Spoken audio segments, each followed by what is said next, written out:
berikanlah kami pada hari ini makanan kami yang cukup, dan ampunilah kami akan kesalahan kami, seperti kami juga mengampuni orang yang bersalah kepada kami. Dan jangan membawa kami ke dalam pencobaan, tetapi lepaskanlah kami daripada yang jahat. Karena Engkaulah yang punya kerajaan dan kuasa dan kemuliaan sampai selama-lamanya. Amin.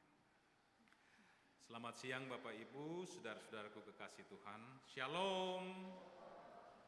Bagian firman Tuhan yang akan diberitakan Segep Sultra pada minggu ini, bacaan dari Lukas pasal 21 ayat 25 hingga ayat yang ke-33. Injil Lukas pasal 21 ayat yang ke-25 hingga ayat yang ke-33. Ada dua perikop bacaan kita hari ini, yaitu kedatangan anak manusia dan perumpamaan tentang pohon ara. Firman Tuhan datang di tengah-tengah kita berkata demikian. Akan ada tanda-tanda pada matahari, bulan, dan bintang-bintang, dan bumi, dan di bumi bangsa-bangsa akan takut dan bingung menghadapi deru dan gelora laut. Orang akan mati ketakutan dalam menghadapi segala yang akan menimpa bumi ini, sebab kuasa-kuasa langit akan guncang. Pada waktu itu, orang akan melihat anak manusia datang dalam awan dengan kuasa dan kemuliaan yang besar. Apabila semua itu dimulai terjadi, bangkitlah dan angkatlah kepalamu, sebab pembebasanmu sudah dekat. Lalu Yesus menyampaikan perumpamaan ini kepada mereka. Perhatikanlah pohon ara atau pohon apa saja.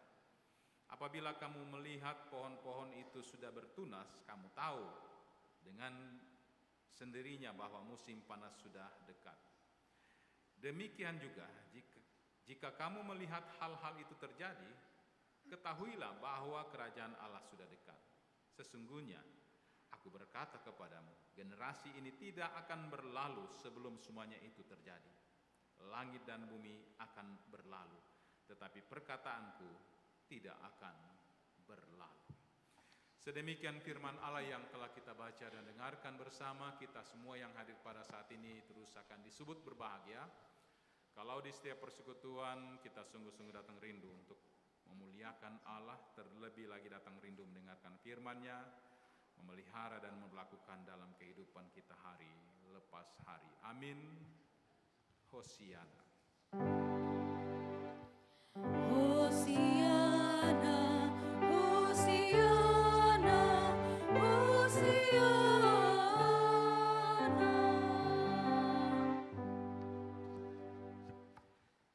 Demikian juga jika kamu melihat hal-hal itu terjadi, ketahuilah bahwa kerajaan Allah sudah dekat. Ayat 31 menjadi pokok penekanan dalam perenungan ini dan diberi topik atau tema Segep Sultra, nantikanlah Tuhan. Nantikanlah Tuhan. Bapak Ibu saudara-saudara yang kekasih dalam Tuhan, mungkin kita sering mendengar istilah kata eskatologi, atau mungkin kita juga sering mengatakan dan mungkin juga kita sudah mengetahui apa itu. Nah, saudara-saudara, eskatologi berasal dari bahasa Yunani, yaitu eskatos, yang artinya terakhir. Jadi eskatos artinya terakhir, dan logos artinya studi. Logos juga bisa berarti kalau L-nya kecil itu perkataan, kalau L-nya besar logos itu firman. Ya. Jadi arti dari eskatologis itu sendiri secara harfiah yaitu studi tentang hal-hal terakhir. Nah, Bapak Ibu saudara-saudara, eskatologis Kristen adalah studi teologi yang berfokus pada akhir zaman, mencakup peristiwa seperti misalnya kedatangan Kristus yang kedua kalinya, juga tentang kebangkitan orang mati, penghakiman terakhir, dan juga berbicara tentang penciptaan langit dan bumi yang baru. Nah, Bapak Ibu Saudara-saudara, ajaran ini membahas tentang keadaan akhir setiap individu dan seluruh ciptaan, serta tujuannya adalah untuk memberikan pengharapan kepada semua orang percaya bahwa akan ada pemulihan yang sempurna dan pada akhirnya akan mendorong kita untuk hidup dengan lebih bertanggung jawab. Nah, Bapak Ibu Saudara-saudara, itu berarti bahwa ada hal yang harus kita pahami secara individu. Eskatologi Kristen berkaitan dengan soal kematian, bahkan juga soal kehidupan setelah kematian, juga berbicara tentang penghakiman terakhir dan peristiwa-peristiwa akhir zaman. Eskatologis memberikan pengharapan dan juga mendorong setiap umat percaya untuk hidup dengan lebih berhati-hati dan bertanggung jawab serta memperjuangkan hidup yang lebih bermakna di hadapan Tuhan, supaya kita mengerti bahwa dunia ini tidak akan kekal dengan isinya. Nah, Bapak Ibu Saudara-saudara, dalam eskatologi ada juga yang dipahami tentang istilah parousia. Parousia ini berasal dari kata Yunani juga, yaitu para, yang diartikan di samping atau bersama, sedangkan ousia yang berarti keberadaan atau kehadiran. Nah, saudara-saudara yang kekasih, istilah parousia sebetulnya ini adalah istilah yang ditransformasi, istilah resmi pada masa lampau jikalau ada seseorang penguasa, misalnya raja atau nabi. Saudara-saudara, mereka akan berkunjung secara resmi di suatu tempat, maka orang-orang akan menyambutnya. Tetapi parousia di sini bukan ditujukan kepada pembesar dunia, tetapi di sini justru diterapkan kepada kedatangan Kristus. Nah, parousia sendiri berasal dari kata Yunani juga, itu parousia, yang berarti kedatangan atau kehadiran Yesus Kristus yang kedua kali di akhir zaman, yang akan datang dalam kemuliaan untuk menghakimi, menegakkan kerajaan Allah dan membangkitkan umatnya. Ini merupakan puncak dari rencana penebusan Allah dan momen penggenapan tentang nubuat yang mungkin kita sering dengar dari kitab Yesaya dan sebagainya. Nah, dalam parousia ini juga berbicara tentang kebangkitan orang mati, yaitu kebangkitan orang benar untuk hidup kekal bersama Kristus. Jadi bukan dibangkitkan semua orang itu, tetapi ini adalah kebangkitan orang benar. Jadi orang yang telah mendahului kita, orang yang kita kasihi, yang percaya, merekalah yang akan lebih dahulu dibangkitkan untuk memperoleh kehidupan. Setelah itu akan terjadi penghakiman atas orang yang hidup dan yang mati. Orang yang hidup, yang mati, yang tidak percaya, maka merekalah yang mati dibangkitkan, yang tetap hidup yang akan dihakimi. Tetapi bagi yang mereka percaya yang hidup, itu tidak akan ada penghakiman. Mereka yang mati yang telah percaya tidak akan ada lagi penghakiman. Nah, Kristus datang untuk menghancurkan kejahatan, menegakkan keadilan, dan mengenapi janji-janjinya tentang kerajaan di bumi. Bapak Ibu Saudara-saudara, kalau kita berbicara tentang hal ini sesuatu yang mungkin menakutkan, tetapi firman Tuhan tidak bermaksud untuk menakut-nakuti. Tetapi justru firman Tuhan mengingatkan kita supaya kita waspada. Nah, itulah sebabnya hari ini Bapak Ibu Saudara-saudara, kita membaca tentang kedatangan anak manusia. Tetapi sebelum itu, rupa-rupanya saudara-saudara ada berbagai tanda-tanda yang akan diberikan dalam bacaan kita, ya. Nah, saudara yang kekasih dalam Tuhan, mari kita melihat kembali bacaan kita dari Lukas 21 ayat 25 hingga 33. Nah, kalau kita baca dalam Injil Lukas, masih ada kata yang kurang di situ. Kita harus membandingkan dengan sinopsis yang lain. Misalnya, saudara-saudara, di Injil Markus, ya, dikatakan sini akan ada tanda-tanda. Tetapi dalam Injil Markus dan Matius ada perkataan tambahan. Tetapi pada masa itu, sesudah siksaan itu, barulah dikatakan matahari akan menjadi gelap dan bulan tidak akan memancarkan sinar. Nah, siksaan apa yang akan terjadi sebelum tanda-tanda itu terjadi? Nanti saudara pulang baca dalam Injil Matius, ya, pasal 24, juga Markus pasal 13. Ya. Penghakiman itu adalah penghakiman bagi mereka yang memberontak kepada Tuhan.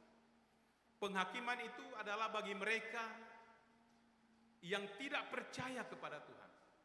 Penghakiman itu ditujukan, saudara-saudara, kepada mereka yang menentang Kristus. Terlebih mereka yang disebut seperti Mesias palsu. Saudara bisa baca dalam Markus pasal 13 ayat 14. Di sana mereka lah yang paling pertama akan memperoleh penyiksaan itu.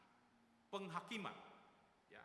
Jadi bukan orang-orang yang tidak percaya yang biasa, tetapi bagi mereka yang menolak, yang melawan, mereka lah yang pertama kali akan memperoleh penghakiman. Dan sesudah itu barulah dalam bacaan kita tadi dikatakan akan ada tanda-tanda matahari, bulan dan bintang dan bumi. Dan di bumi bangsa-bangsa akan takut dan bingung menghadapi deru dan gelora laut. Mengapa? Manusia akan takut.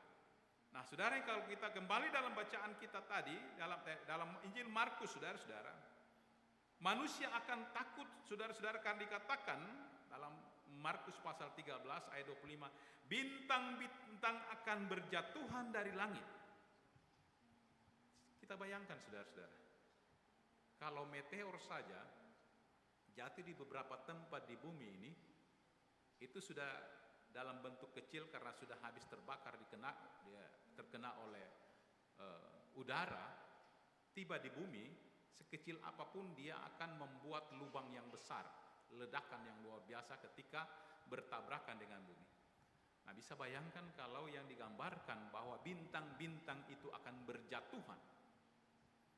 Maka benarlah yang dikatakan, saudara-saudara, dalam bacaan kita yang ayat yang ke-26, orang akan mati ketakutan dalam menghadapi segala yang akan menimpa bumi ini, sebab kuasa langit akan guncang. Bapak Ibu saudara-saudara yang kekasih dalam Tuhan, orang yang akan mati ketakutan itu bukan berarti tidak semua orang akan mati. Siapa yang akan mati? Mereka yang takut, ya. Orang-orang yang mati itu adalah orang yang ketakutan. Siapa mereka? Bagi mereka adalah orang-orang yang tidak taat, pemberontak, pendosa, ya. Karena mereka tidak, dalam pikiran mereka tidak siap. Ketika hal itu terjadi, pastilah mereka akan ketakutan dan akibatnya mereka akan mati. Nah, kita bisa bayangkan saja kalau diandaikan bahwa kedatangan Kristus itu seperti seorang pencuri yang tidak dinyana, tidak disangka. Taruhlah mungkin dalam rumah kita. Ketika kita bangun subuh-subuh, kita tidak tahu bahwa pencuri itu sudah masuk dalam rumah kita, tanpa diapa-apakan kita. Ketika dia menarik goloknya atau senjatanya, karena ketakutan kita langsung jatuh pingsan. Bahkan mungkin ada yang bisa mati karena ketakutan. Apalagi peristiwa ketika kedatangan anak manusia dengan berbagai tanda-tanda yang akan diberikan, ya. Matahari, bulan, bintang, akan terjadi kekacauan besar. Akan terjadi ledakan di sana sini karena benturan yang terjadi. Mungkin saudara pernah melihat film Tafsiran Suku Maya, ya, Sebetulnya suku Maya tidak menafsirkan, hanya orang yang menafsirkan bahwa setiap sekian tahun akan terjadi demikian. Waktu itu di film ada berjatuhan segala macam. Mungkin gambarannya akan seperti itu. Dan ini mengerikan. Karena hal yang menakutkan, maka dikatakan orang-orang akan mati ketakutan. Nah, saudara yang dikasih dalam Tuhan, ayat yang ke-27 dikatakan pada waktu itu orang akan melihat anak manusia datang dalam awan dengan kuasa dan kemuliaan yang besar. Lewat peristiwa itu, semua orang akan melihat. Tidak satu pun yang tidak akan melihat. Dikatakan semua orang akan melihat pada saat itu. Anak manusia datang, Tuhan kita Yesus datang di awan-awan. Gambarannya saudara-saudara, seperti ketika dia terangkat ke sorga. Demikian juga dia akan datang kembali dari awan-awan. Nah, perkataan ini Bapak Ibu saudara-saudara bukan sebuah fiksi. Ini perkataan Yesus sendiri. Karena dia yang memerankan hal ini ketika dia terangkat, maka dengan demikian pun dia akan datang nanti dari awan-awan. Dan semua orang dikatakan akan melihat. Dan ketika orang melihat, apa yang harus kita lakukan? Ayat 28. Apabila semuanya itu mulai terjadi, bangkitlah dan angkatlah kepalamu, sebab pembebasanmu sudah dekat. Kata bangkit di sini saudara-saudara ya sama dengan berdirilah. Tetapi juga mempunyai arti yang dalam, jangan takut ketika dia datang. Artinya ketika kita berdiri itu dalam posisi tidak takut.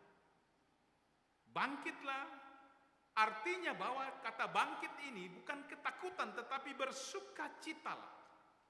Bahkan dikatakan angkatlah kepalamu. Artinya kalau orang yang berani dia tidak akan tunduk kan? Orang berani dia akan melihat keadaan itu. Artinya bahwa kita akan memandang dia, menyambut dia yang datang. Kenapa kita harus sambut? Karena dikatakan sini pembebasanmu sudah dekat. Itu berarti bahwa bagi kita yang percaya kepadanya ini bukan suatu kengerian, bukan suatu ketakutan di dalam diri kita, tetapi ini adalah sebuah kegembiraan karena kemenangan itu diberikan dalam hidup kita.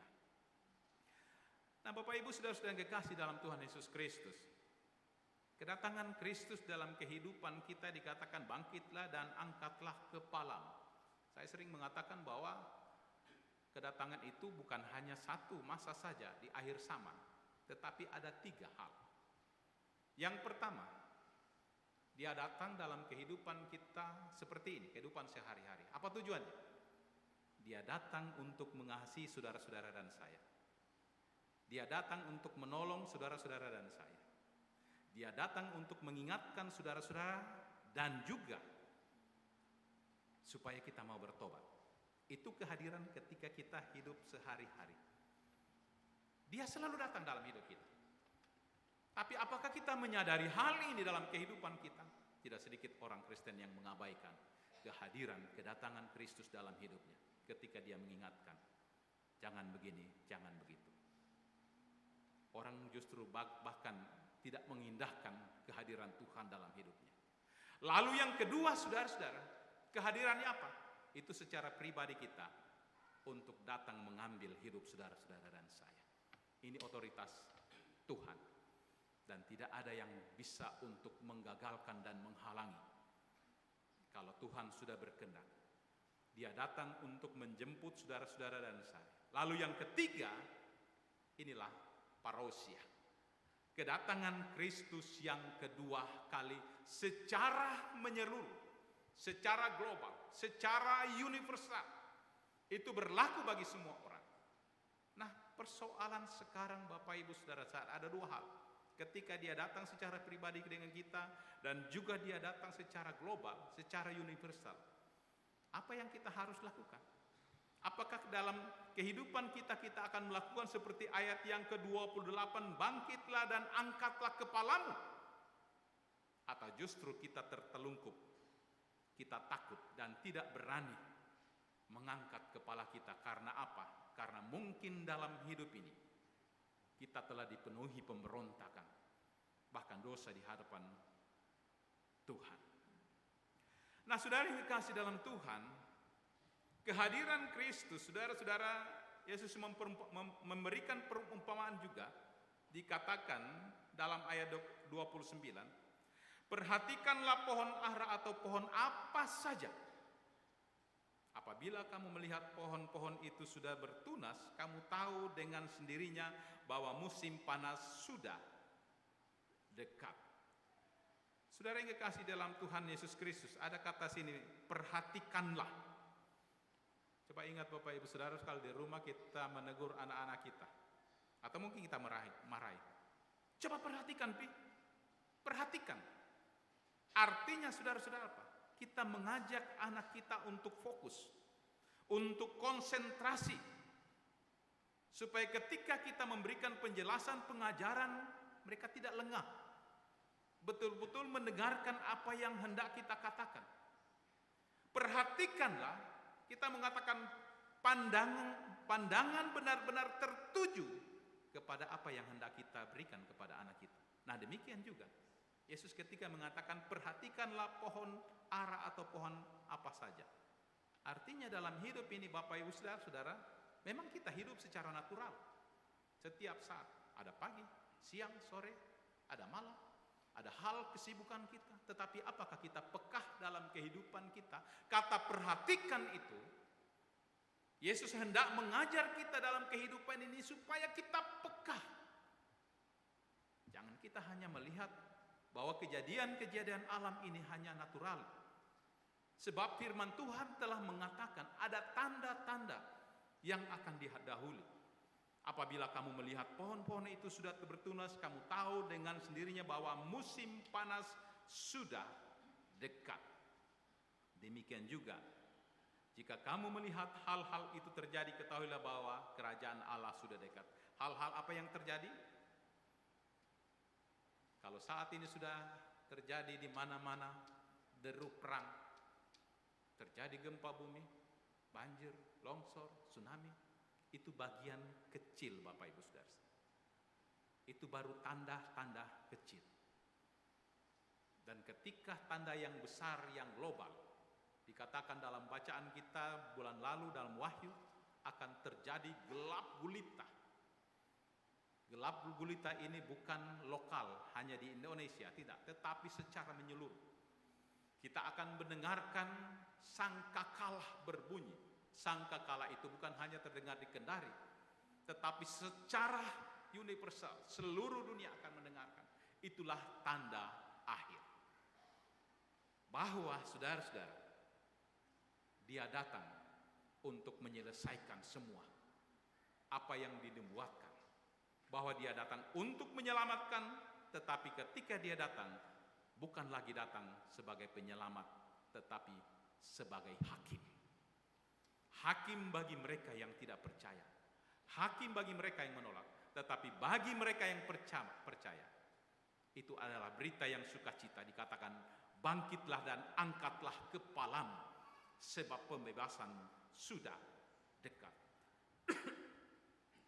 Ayat 32, sesungguhnya aku berkata kepadamu, generasi ini tidak akan berlalu sebelum semuanya itu terjadi. Ya memang, sebelum akhir di mana Yesus datang, kehidupan ini tetap akan ada. Manusia tetap akan ada. Dikatakan, generasi ini tidak akan berlalu. Iya, kita akan ada semua. Sebelum terjadi. Tetapi ketika hal itu terjadi, maka hal yang kita lihat semua ini akan berakhir.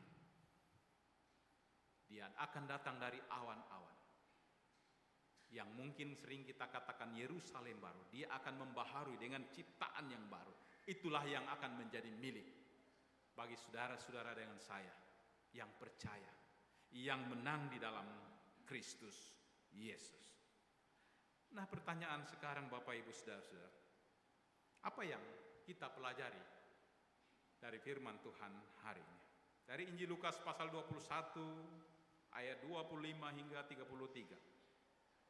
Kita belajar tentang pentingnya kesiapan secara rohani dalam hidup kita. Dengan apa? Berjaga-jaga dan berdoa dalam hidup kita.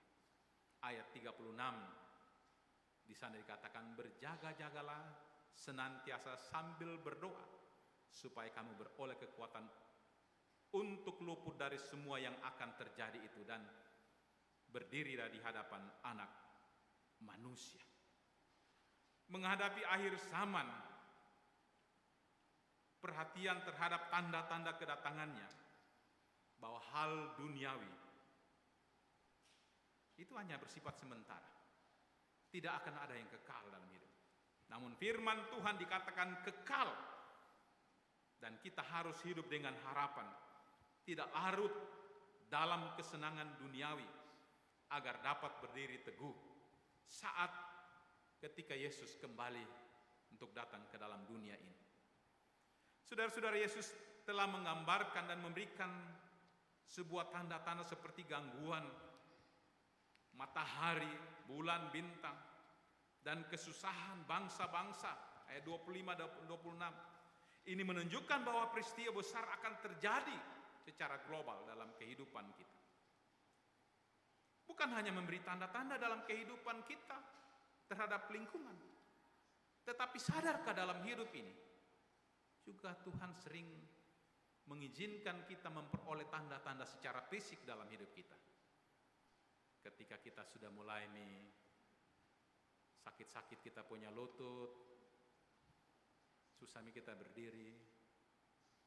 Setiap hari kita sudah mulai pusing-pusing, tidak tahu apa sebabnya. Atau pernahkah kita mungkin diinfus sampai 2 botol bergantung di hadapan kita? Itu tanda, saudara-saudara. Tanda supaya kita diberi peringatan bahwa hidup ini tidak kekal. Nah, tanda ini, saudara-saudara, bagi kita yang percaya kepada Kristus ini bukan menjadi hal yang menakutkan, tetapi justru harus menyadarkan kita bahwa tidak ada yang kekal dalam hidup ini. Kita tidak tahu kapan waktunya, saatnya datang, Tuhan datang menjemput kita. Ini juga adalah tanda dalam kehidupan kita. Dan ketika hal itu terjadi, maka kita harus menyadari, bukan justru semakin jauh daripada Tuhan atau membangkang dalam kehidupan kita. Dan tidak sedikit orang Kristen seperti itu, saudara-saudara. Ketika dia sakit, luar biasa doanya. Kalau perlu minta tolong penatua, diaken, pendeta tiap hari datang doakan. Begitu disembuh, dia lupa kalau pernah sakit. Dia lupa kalau pernah menderita. Dia lupa kalau pernah memohon supaya didoakan berkali-kali. Begitu sembuh, dia kembali dalam kehidupannya. Ayat 34 dalam pembacaan di bawahnya dikatakan, jagalah dirimu, supaya hatimu jangan dibebani oleh pesta pora, kemabukan, dan kekhawatiran hidup. Dan supaya hari itu jangan tiba-tiba jatuh ke atas dirimu seperti jerat. Karena kita tidak tahu toh, kapan waktunya Tuhan datang di dalam kehidupan kita. Pernahkah saudara-saudara dia akan bisik di telinga kita, hari Senin jam 9 Martinus kau akan mati? Tidak. Kalau seperti itu enaklah, siap-siapkan waktu kita. Sebelum hari Senin kita bertobat setengah mati dulu, karena besok saya mau mati. Tidak akan begitu. Tapi kalau saudara sudah dikatakan tiba-tiba jatuh ke atas dirimu seperti jerat, bagaimana ini? Saya pernah mengatakan bulan yang lalu, jangan pernah mengatakan karena engkau sudah mengakhiri pertandingan. Pertandingan seperti apa yang diakhiri? Jangan-jangan ketika hari itu tiba seperti jerat dalam hidupnya, dia sedang melakukan dosa. Apakah ini pertandingan? Kan biasanya dikatakan begitu, kalau ada kedukaan, dia telah menyelesaikan pertandingan. Ya, kalau dia hidup seperti apa yang Tuhan kehendaki, lalu Tuhan datang menjemputnya, itu adalah pertandingan. Dia sedang berjuang dalam hidupnya untuk imannya, sehingga ketika Tuhan datang kepadanya, dia menjadi pemenang pada saat itu. Itulah yang disebut menyelesaikan pertandingan dalam hidupnya. Bapak Ibu sudah yang kekasih dalam Tuhan Yesus Kristus, dalam berjaga-jaga ini, kita juga senantiasa diingatkan untuk berdoa. Doa adalah napas hidup kita. Artinya ketika kita tidak berdoa, itu berarti kita sudah mati. Ya, orang yang tidak pernah berdoa itu berarti tanda imannya sudah mati kepada Tuhan. Bukankah doa itu percakapan pembicaraan kita dengan Tuhan? Enakan dalam kehidupan keluarga Bapak Ibu Saudara-saudara kalau anak-anak kita masih menjalin hubungan percakapan yang luar biasa di antara kita. Tapi ketika anak-anak kita tidak bercakap lagi dengan kita, 1-2 hari saja kita sudah bingung. Apalagi kalau sudah seminggu, sebulan atau setahun kita bertanya-tanya ada apa? Bukankah percakapan itu membangun tali yang luar biasa antara kita dengan orang-orang yang kita kasihi dalam hidup kita? Kalau percakapan itu sudah tidak ada, bagaimana? Demikian pun percakapan kita dengan Allah dalam doa kita. Tetapi juga tidak sedikit orang, saudara-saudara, kalau dia sehat-sehat,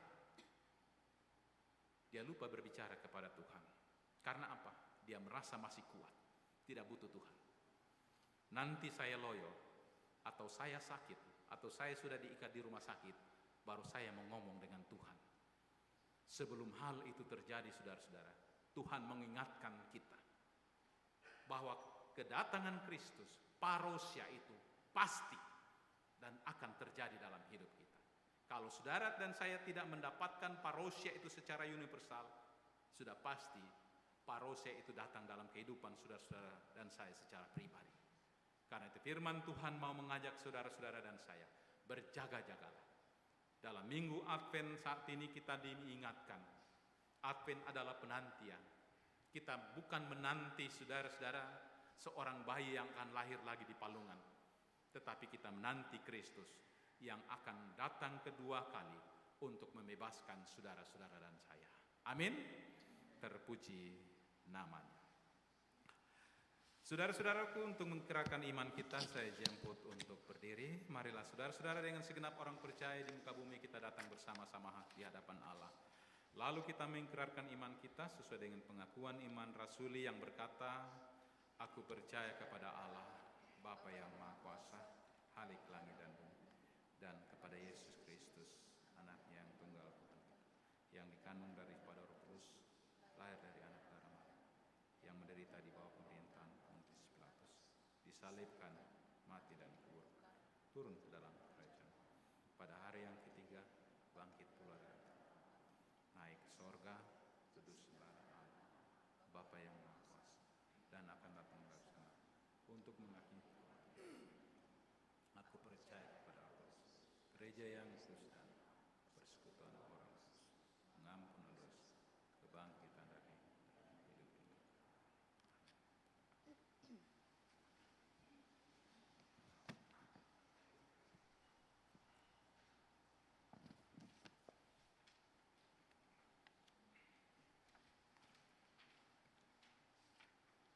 Sebelum kita membawa persembahan syukur kepada Tuhan, marilah kita satu dalam doa.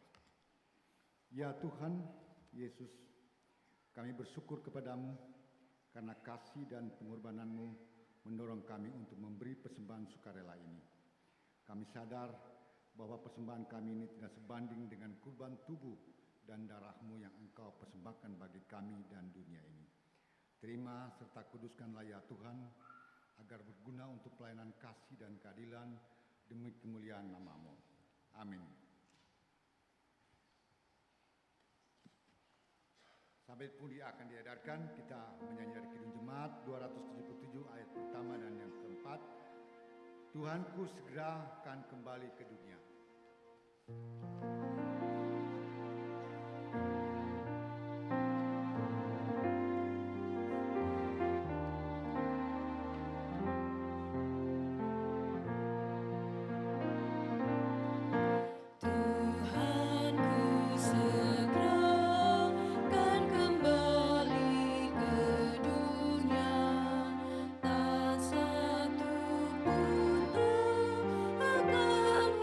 waktu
Tuhan menyertai saudara-saudara. Mari berdoa. Ya Tuhan, pimpinlah kami dengan roh-Mu, supaya kami dapat memahami dan menghayati kabar keselamatan yang diberitakan melalui pelayanan perjamuan kudus ini. Amin. Saudara-saudara, dalam kebaktian ini akan dilaksanakan pelayanan perjamuan kudus berdasarkan amanat Tuhan kita Yesus Kristus.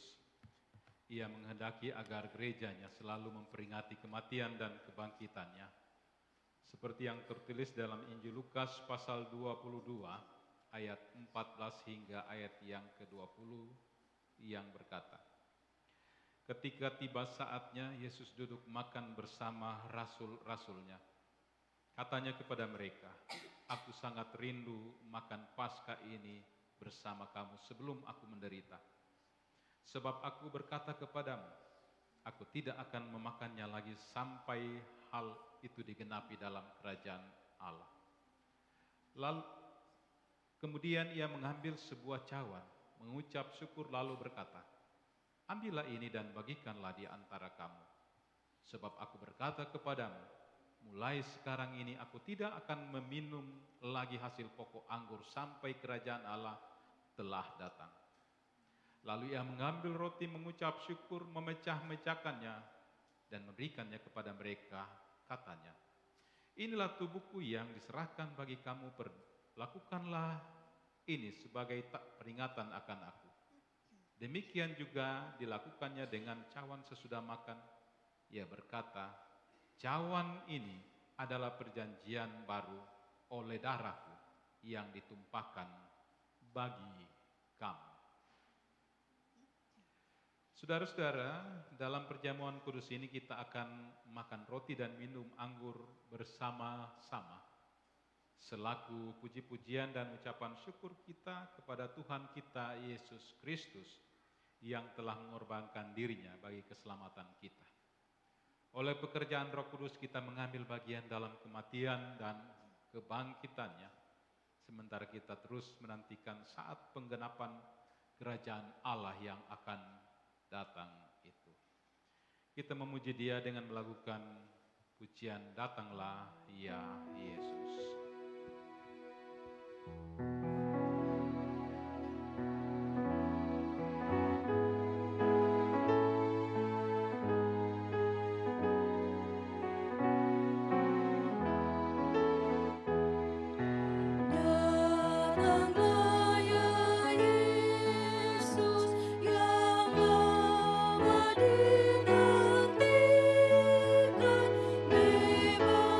Bebaskanlah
Saudara-saudaraku, perjamuan kudus ini adalah peringatan akan kematian dan kebangkitan Tuhan kita Yesus Kristus. Oleh sebab itu, janganlah hati kita terikat pada roti dan anggur yang kelihatan ini, melainkan adalah kita mengarahkan hati kita kepada Yesus Kristus, Tuhan kita. Mari berdoa. Ya Tuhan, kasihanilah kami orang-orang berdosa ini. Amin. Marilah saudara-saudara, karena segala sesuatu telah tersedia.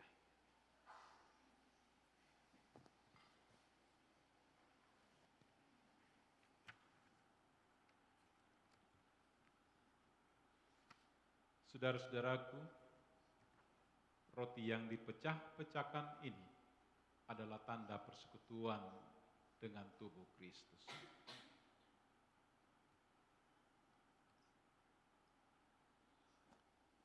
Dan cawan pengucapan syukur ini adalah tanda persekutuan dengan darah Tuhan kita Yesus Kristus. Ambillah.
Saudara-saudaraku, makanlah.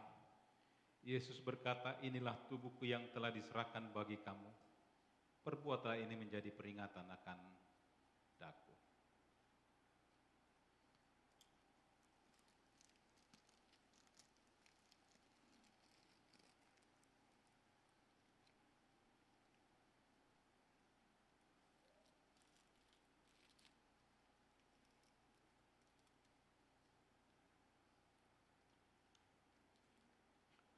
dan minumlah kamu sekalian dari cawan ini. Yesus berkata, inilah darahku, darah perjanjian yang telah ditumpahkan bagi banyak orang untuk keampunan dosa.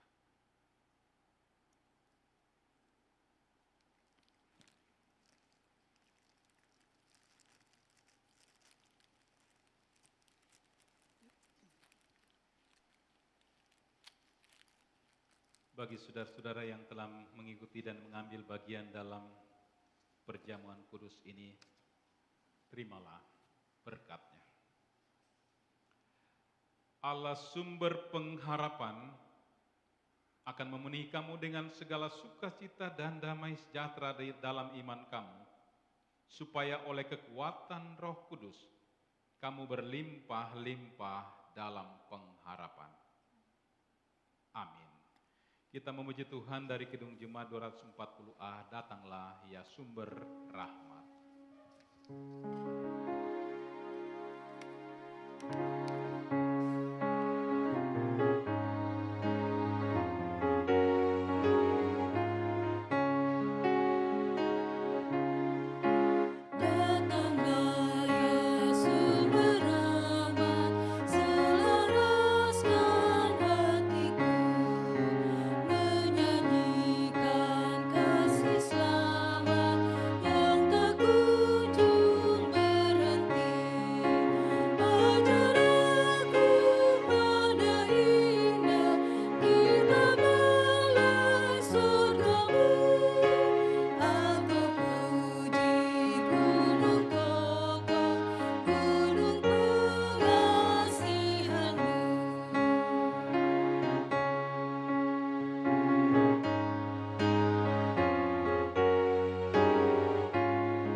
Saudara-saudara, saya mengajak kita bersama-sama membuka kitab Mazmur 103.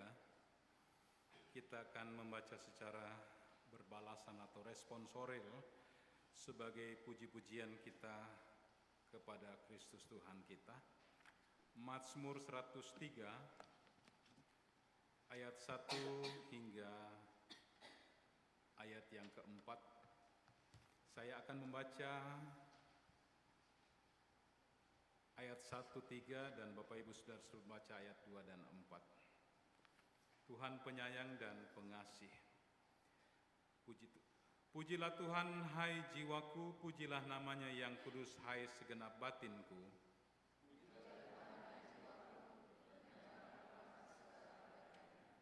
Dia yang mengampuni segala kesalahanmu, yang menyembuhkan segala penyakitmu.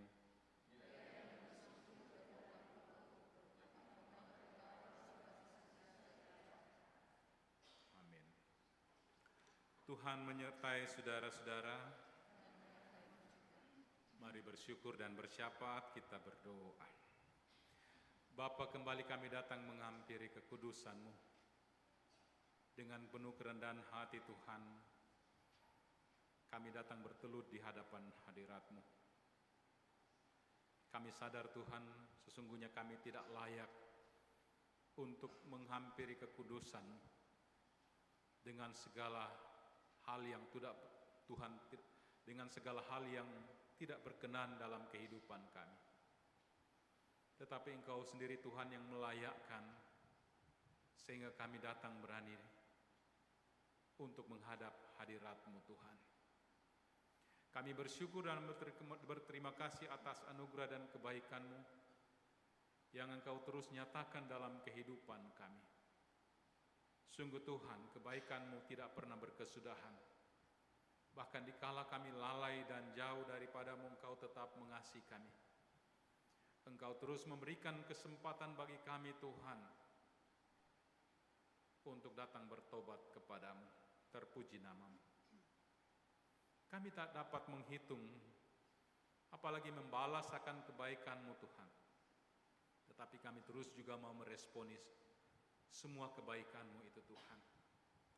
Kehadiran kami saat ini, inilah Tuhan bahagian dari ungkapan sukacita dan syukur respon kami.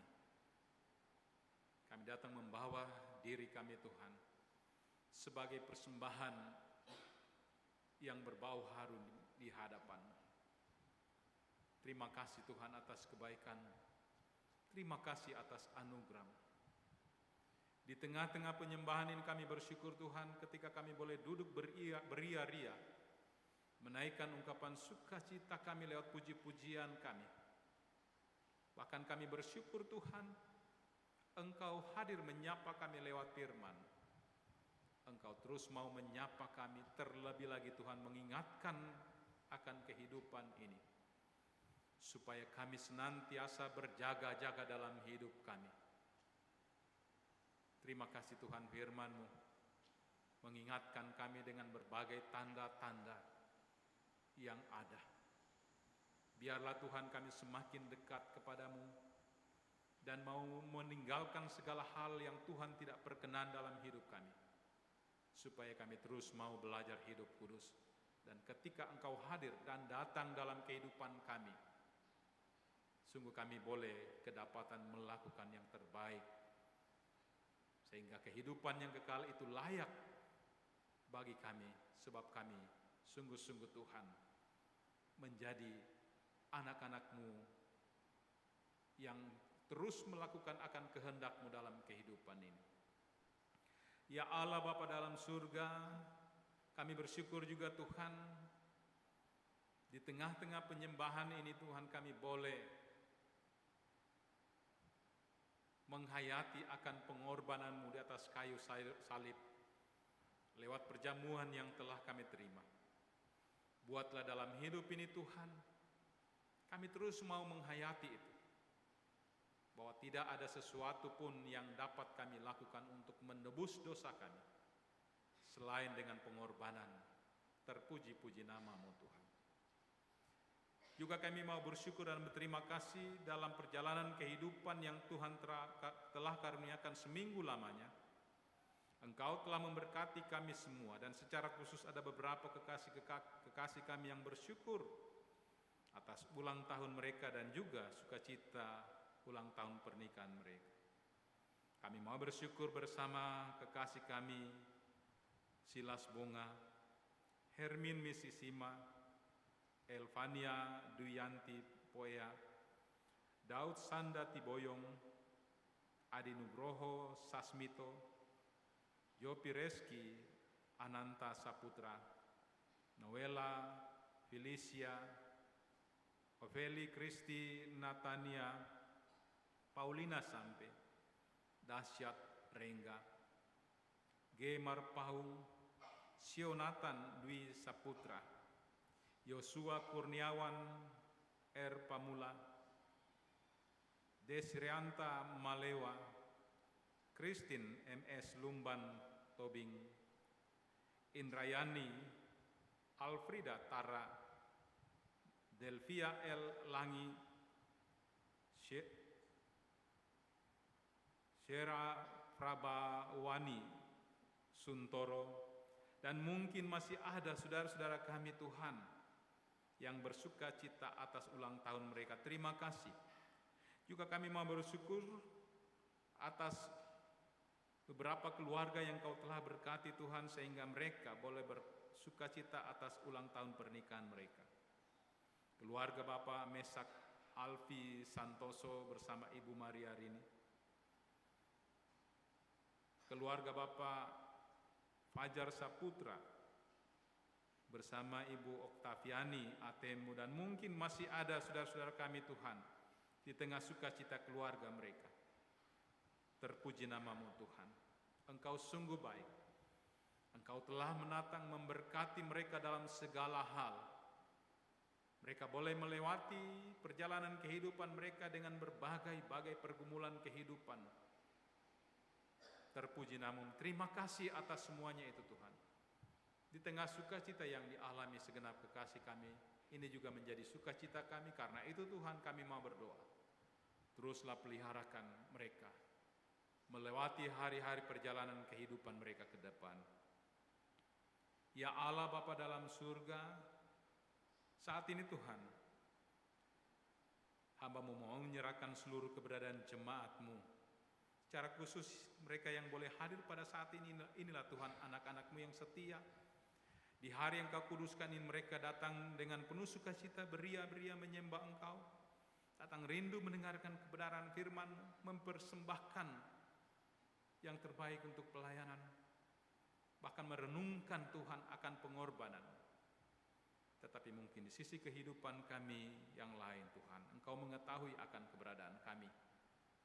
Ketika Tuhan kami lalai, jauh, bahkan Tuhan, kalau kami melakukan hal yang tidak berkenan, ampuni kami Tuhan. Dengan kuasa Roh-Mu, biarlah Tuhan kami dimampukan untuk membuang jauh-jauh segala perkara yang Tuhan tidak kehendaki dalam hidup kami, sehingga kami terus boleh layak disebut sebagai anak-anak ketebusan. Dalam berbagai hal kehidupan kami setiap saat Tuhan, baik pribadi maupun dalam kehidupan rumah tangga, Tuhan tolong kami. Secara khusus Tuhan menjalani kehidupan keluarga kami. Dan teristimewa bagi ibu-ibu yang begitu setia dalam berbagai kesibukan mereka dalam rumah tangga, mendampingi suami, membina anak-anak kekasih, pagi hingga malam mempersiapkan akan segala kebutuhan dalam rumah tangga. Tuhan tolong mereka. Biarlah mereka terus boleh menjalani dengan penuh sukacita, dengan penuh tanggung jawab. Dan janganlah Tuhan mereka melihat bahwa ini adalah beban, tapi inilah tanggung jawab pelayanan yang Tuhan percayakan di tengah-tengah kehidupan keluarga mereka. Apa yang mereka lakukan Tuhan tidak akan sia-sia, tetapi sungguh Tuhan, itu akan menjadi buah-buah berkat bagi kehidupan seisi rumah tangga mereka. Baik suami maupun istri dalam berbagai tanggung jawab pekerjaan, dalam disiplin ilmu yang Tuhan percayakan kepada mereka masing-masing. Mampukan mereka Tuhan untuk terus berkarya, melaksanakan tanggung jawab ini seperti apa yang Tuhan kehendaki. Di tengah-tengah berbagai kesibukan yang mereka lakukan setiap saat, ingatkan kami Tuhan untuk terus menjadi saksi-saksi-Mu Tuhan. Waktu, tenaga, pikiran yang terus dicurahkan tidak akan sia-sia pula. Dengan berbagai cara Tuhan, Engkau akan nyatakan berkat-berkat dalam kehidupan mereka, sehingga tangan-tangan mereka tidak akan hampa dan kosong. Mereka akan memperoleh rezeki yang Tuhan karuniakan dalam hidup mereka, untuk perjalanan masa depan keluarga, anak-anak, dan itu juga terus menunjang setiap pelayanan. Ikat kami terus dengan tali kasih-Mu Tuhan, sehingga kami terus bersama-sama memikirkan dan menyelesaikan tanggung jawab dalam rumah tangga kami. Dan buatlah kami Tuhan sungguh-sungguh menjadi guru dan imam yang terbaik buat anak-anak kekasih kami dan bukan menjadi batu sandungan bagi mereka. Ya Allah Bapa dalam surga, henti-hentinya kami mohon belas kasihan buat anak-anak kekasih kami. Mereka adalah harta yang sangat berharga Tuhan berikan dalam hidup kami. Tuhan tolong peliharakan mereka supaya mereka terus boleh bertumbuh sehat sejahtera. Di tengah-tengah berbagai kesibukan mereka Tuhan, setiap saat ketika mereka harus melaksanakan tanggung jawab mereka, ketika mereka harus pergi dan pulang meninggalkan rumah kami mohon tuntunan, berikan semangat kepada mereka yang sementara berstudi. Tuhan tolong mereka, buka cakrawala pemikiran mereka supaya mereka sungguh-sungguh mempersiapkan masa depan mereka dengan baik. Anak-anak kami yang sementara semester bahkan yang akan menghadapi semester, anugerahkan kasih setiamu Tuhan, kemampuan kepada mereka, supaya ketika mereka menghadapi semester mereka dapat menyelesaikan dengan baik. Mereka yang telah bekerja berikan kesungguh-sungguhan, tanggung jawab yang baik. Perolehan yang mereka peroleh Tuhan, janganlah disia-siakan, tetapi mereka sungguh-sungguh boleh menerima itu sebagai berkat Tuhan, dan mereka boleh pakai untuk masa depan yang terbaik buat mereka. Anak-anak kekasih kami yang sementara menanti pekerjaan maupun jodoh mereka, teguhkan dan kuatkan iman mereka supaya Tuhan ketika dunia ini menawarkan hal-hal yang menyesatkan, mereka tidak akan tergoda, mereka akan kokoh sampai akhir hayat mereka. Kami dan seisi rumah tangga kami sungguh setia berpegang kepadamu, sebab Engkaulah satu-satunya jalan keselamatan. Dan kami mohon juga tunjukkan jalan terbaik di mana Engkau mempersiapkan masa depan buat anak-anak kekasih kami. Orang-orang yang kami kasih yang terpisah dari kami saat ini Tuhan, oleh karena jarak dan waktu kami tidak dapat melihat satu dengan yang lain, tapi kami percaya kuasa-Mu ada di mana-mana. Orang tua, saudara-saudara, terlebih lagi anak-anak kami, oleh karena berbagai kesibukan yang mereka harus lalui kerjakan, bahkan mereka harus tinggal di tempat lain. Tuhan, sebagaimana adanya Engkau mengasihi, memberkati, menolong kami di Kendari, demikian pengharapan kami.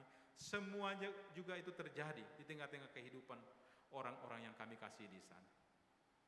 Saudara-saudara kami yang tidak bersama dengan kami dalam pergumulan mereka, kalau mereka dalam kesusahan, kedukaan, lepaskan mereka dari belenggu-belenggu susah dan duka itu.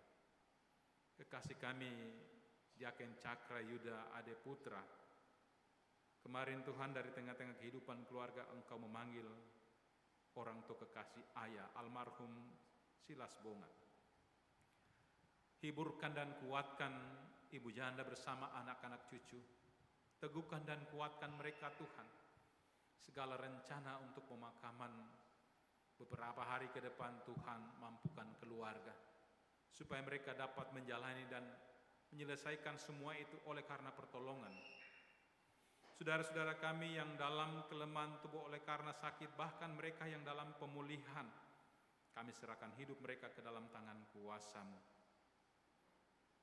Kekasih kami Ibu Sevina Bayu, Ibu Yesna Boonde, Bapak Martinus Madika, Natalia Lumele, Aon Pardi Rami Jaya, Bapak Simon Rombe, orang tua dari kekasih kami Diaken Alfriana Rombe, Ibu Agustina Pailin, Ibu Ayu, kekasih kami Bapak Yohanes Kaloto, Ibu Lefran Kalaeng, Bapak Sam Sitorus, Bapak Markus Rombe, Ibu Yeni, George, Ibu Elizabeth Intiopiana, Bapak Amari Makara, Ibu Ana Suarsi, Bapak Paulus Tandi Pailang, Ibu Bidan Mariana, kekasih kami hamba-Mu Bapak Pendeta FN Bonde, Ibu Margaret Yunus Papang, dan mungkin masih ada saudara-saudara kami dalam kelemahan mereka Tuhan. Hanya kepada-Mu Tuhan kami menaruh pengharapan ini, sebab Engkau Maha Kuasa. Nyatakan kuasa-Mu buat saudara-saudara kami. Biarlah segala usaha yang mereka terus lakukan sampai saat ini tidak akan sia-sia. Tetapi Tuhan akan menggunakan semuanya itu media. Sebagai media dan alat-Mu Tuhan. Baik makanan, minuman, obat-obatan, perawatan dari dokter medis maupun keluarga. Tuhan, pakailah semua itu sebagai alat untuk mengangkat beban penyakit dalam tubuh kekasih-kekasih kami dengan harapan dan doa kami. Mereka akan dipulihkan dari sakit yang mereka alami. Demikian juga Tuhan, saudara-saudara kami dalam pengharapan mereka oleh karena keterbatasan mereka, oleh karena usia lanjut, janda duda, anak yatim piatu, anak piatu dan yatim. Tuhan, Engkau melihat akan pengharapan-pengharapan mereka. Pakai orang di sekitar mereka, bahkan kami semua sebagai alat-Mu untuk menguatkan, bahkan melayani mereka, sehingga dalam pengharapan ini mereka sungguh melihat bahwa Engkau memperhatikan dan peduli terhadap kehidupan mereka. Demikian juga pelayanan baik dalam lingkup jemaat, sebagai majelis, pengurus kategorial, panitia, teristimewa panitia perayaan Natal yang Kau percayakan pada rayon 1, mampukan mereka Tuhan untuk berkarya seperti apa yang Tuhan mau, sehingga rencana Natal kelak boleh berjalan dengan baik. Demikian juga segala personel-personel yang Kau pakai dalam jemaat-Mu, dalam pelayanan, tim musik, tata usaha, koster, dan sebagainya. Bahkan dalam lingkup klasis, sinode, bahkan persekutuan gereja-gereja. Mampukan kami semua anak-anak-Mu, hamba-hamba-Mu ini Tuhan, melayani dan melakukan kehendak-Mu.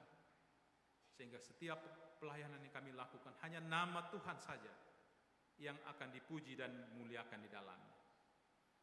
Para pemimpin daerah, negara, bahkan dunia ini Tuhan, ada beberapa tempat di negara kami, bahkan belahan dunia yang terjadi pergolakan.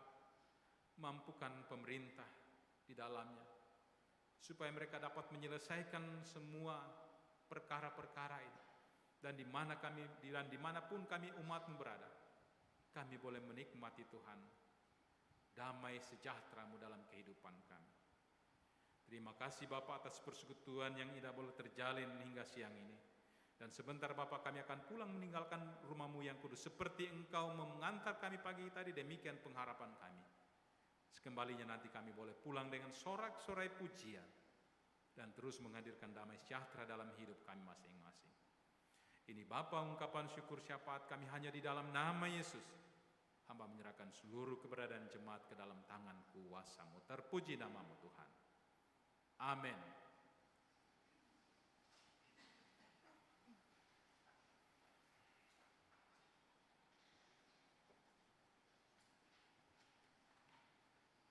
Saudara-saudara yang kekasih di dalam Tuhan, saudara-saudara yang mengikuti ibadah live streaming, bahkan di mana saja yang berada, mari saudara-saudaraku juga yang ada di dalam gedung gereja, kita membuka lembaran warta jemaat Minggu hari ini. Ada penekanan dan tambahan dalam warta jemaat. Pertama, ibadah tidak ada perubahan, ibadah rumah tangga. Dan yang berikutnya, yang berulang tahun dari tanggal 1 sampai dengan tanggal 7 Desember 2025 atas nama Majelis Jemaat Ora et Labora mengucapkan selamat ulang tahun, selamat bersukacita bersama keluarga yang tercinta. Tuhan Yesus memberkati.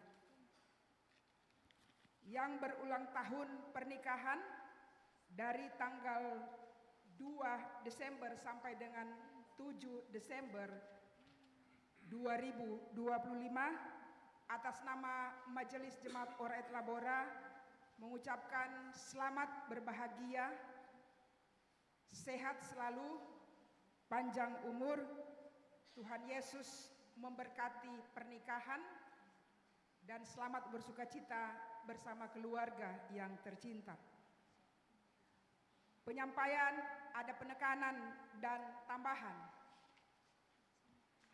Pertama, BPM Jemaat Ora et Labora menyampaikan bahwa paduan suara dan vokal grup yang akan mengisi puji-pujian pada ibadah Natal, kunci tahun dan tahun baru. Kembali diingatkan bahwa tanggal 24 Desember 2025 Rayon 1 Concordia Smart dan paduan suara jemaat.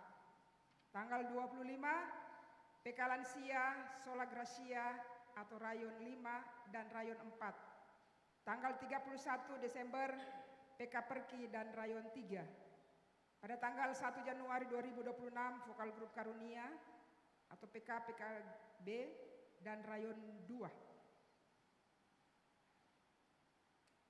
Paduan suara jemaat latihan dilaksanakan sebentar setelah jam ketiga pada pukul 19.00 atau pukul 7 malam. Diharapkan kehadiran seluruh anggota paduan suara jemaat Ora et Labora. Persembahan syukur bulanan minggu depan tanggal 14 Desember 2025 akan dilaksanakan dan kepada keluarga diharapkan mengambil amplop yang sudah tersedia di kotak info Rayon. Info PKPG disampaikan kepada warga jemaat, khususnya warga jemaat PKPG Jemaat Ora et Labora.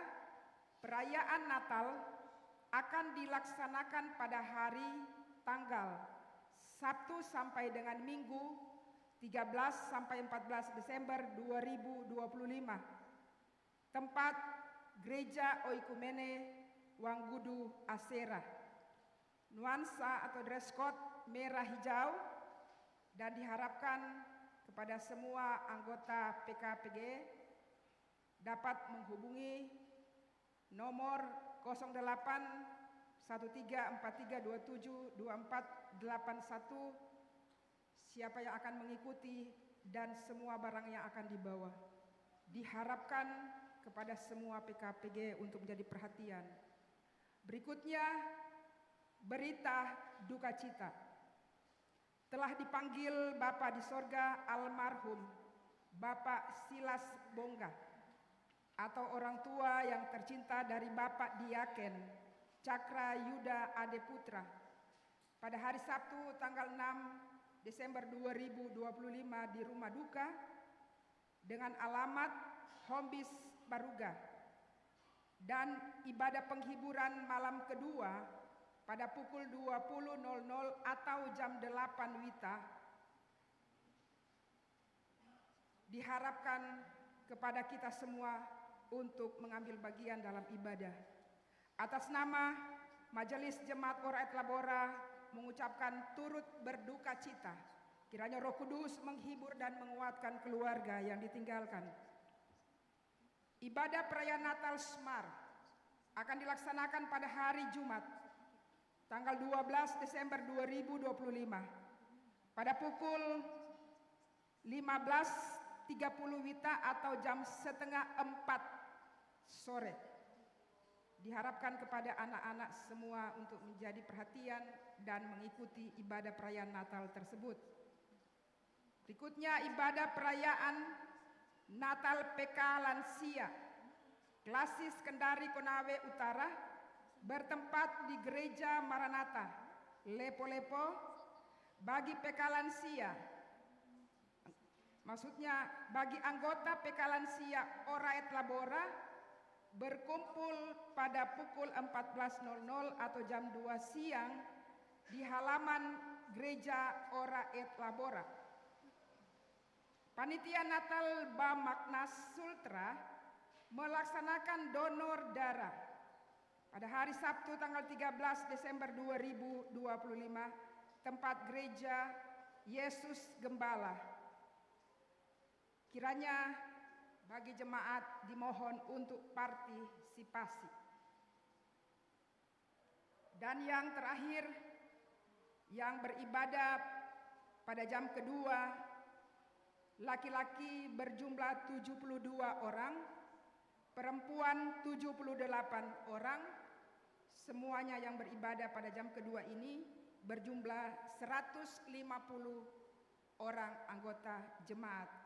Demikian warta jemaat kita pada pagi menjelang siang hari ini. Atas perhatiannya, Tuhan Yesus memberkati kita semua. Baik Bapak Ibu Saudara-saudara, mengakhiri rangkaian ibadah kita, saya jemput berdiri dan sebelum menerima berkatnya kita kembali memuji Tuhan dari Kidung Jemaat 269 ayat 1 dan 2.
Dengan damai sejahtera, tetap pelihara dan melakukanlah firman Tuhan sepanjang hari-hari perjalanan kehidupanmu dan kembalilah dengan berkat-Nya.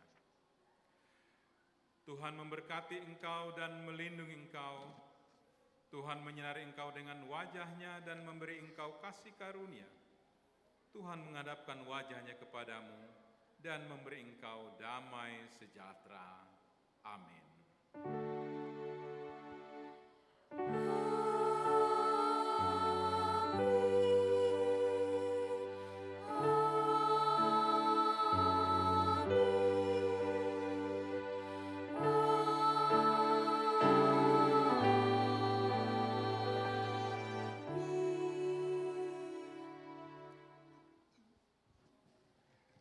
Mengakhiri seluruh rangkaian ibadah ini, jemaat marilah kita menyanyikan dari Kidung Jemaat 269 ayat 3 dan keempat.